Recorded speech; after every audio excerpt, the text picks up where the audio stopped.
नमस्कार, मैं नाज़मीन खान और आप देख रहे हैं SPN 9 न्यूज। संभल के सांसद रहे शफीकुर रहमान का निधन हो जाता है। निधन के बाद संभल सीट खाली हो जाती है।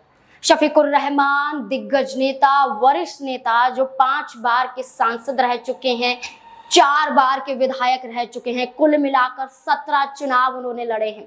कभी बीएसपी के साथ रहे, कभी आरएलडी के साथ रहे, तो आखिर में समाजवादी पार्टी का हिस्सा रहे। 2019 के चुनाव में भी संभल सीट यहां पर शफीकुर रहमान ने जीती। उसके बाद समाजवादी पार्टी ने शफीकुर रहमान को इसी सीट से चुनावी मैदान में उतारा, लेकिन बीते कुछ दिनों पहले शफीकुर रहमान का गंभीर बीमारी के कारण निधन हो जाता है। ये सीट खाली हो जाती है और सीट खाली होने के बाद कहा जाता है कि आखिरकार इस सीट पर किसे दावेदारी के रूप में उतारा जा सकता है।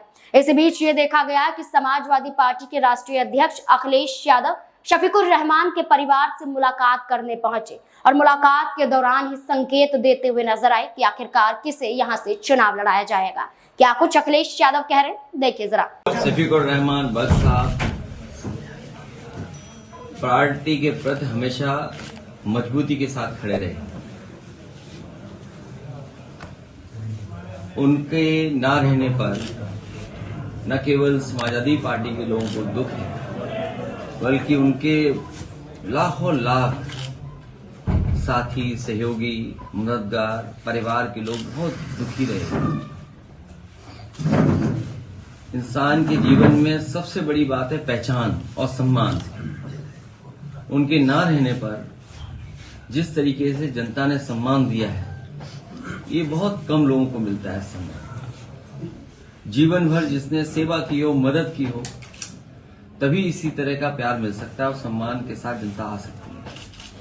वो उस कड़ी और उस पीढ़ी के नेता थे जो कभी कोई बात छिपाते नहीं थे। अपनी राय, अपना सुझाव या अपना तर्क बहुत स्पष्ट रूप से कहते थे। कई मौके आए जब उन्होंने अपने लोगों की बात रखी। हो सकता है कुछ लोगों को ना पसंद आई हो, लेकिन कम से कम वो ऐसे व्यक्ति थे जो अपने लोगों की बात बहुत सफाई से रखते थे। वो कभी कौन नाराज होगा, कौन क्या सोचेगा, इसके बारे में कम सोचते थे, बल्कि जो बात सही होती थी वो ज्यादा महत्वपूर्ण समझते थे। लोकसभा में मैंने उनको देखा, कई मौकों पर विपक्ष के लोगों ने आवाज बुलंद कर करके उन्हें दबाने की कोशिश की। सबसे बड़ी लड़ाई जो इस बार देश में होने जा रही है वो संविधान को बचाने की है। बाबा साहब भीमराव अम्बेडकर जी ने जो संविधान दिया है वो सबको बराबर का हक देता है, बराबर का सम्मान देता है। जिस तरह से कई मौकों पर हम लोगों ने कहा है कि कभी समुद्र मंथन हुआ था, इस बार संविधान मंथन होने जा रहा है।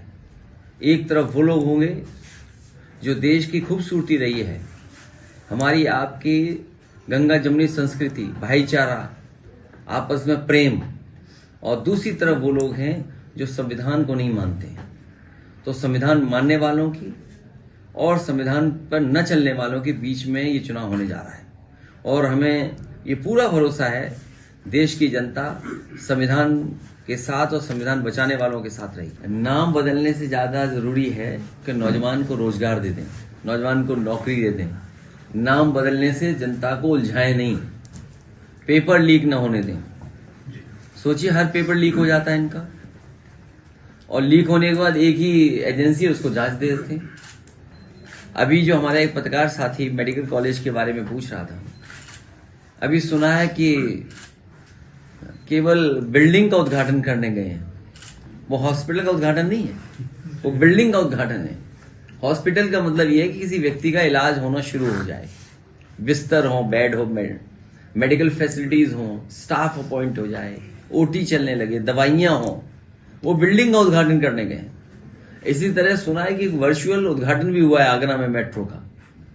ये समाजवादियों की मेट्रो थी। ये कोई बीजेपी ने तो काम स्लो किया, रोका, बेमन पूरा किया है। जितना भी आगरा का अलाइनमेंट किस तरफ से किस तरह जाएगी, कहां पर क्या बनेगा, ये पूरा समाजवादियों के सरकार में फैसला हो गया था। वही मेट्रो का वर्चुअली उद्घाटन किया है। अखिलेश यादव को आपने सुना। यहाँ पर अखिलेश यादव शफीकुर रहमान की तारीफ, इस सीट की तारीफ, उनके परिवार की तारीफ करते हुए नजर आए। लेकिन चर्चा यहाँ पर ये हो रही है कि यहाँ पर शफीकुर रहमान के पोते को चुनावी मैदान में उतारा जा सकता है। जियाउर रहमान की बात करें तो जो कुंदरकी से सपा विधायक हैं, उन्हें इस सीट से लोकसभा का चुनाव लड़ाया जा सकता है। इतना ही नहीं, ये भी कहा जा रहा है कि धर्मेंद्र यादव को भी संभल सीट दी जा सकती है। अब देखना होगा कि समाजवादी पार्टी आखिरकार किस पर मुहर लगाती हुई नजर आती है। इस मुद्दे को लेकर आपकी क्या राय है, कमेंट सेक्शन में जरूर बताएं। देखते रहे SPN9 न्यूज। धन्यवाद।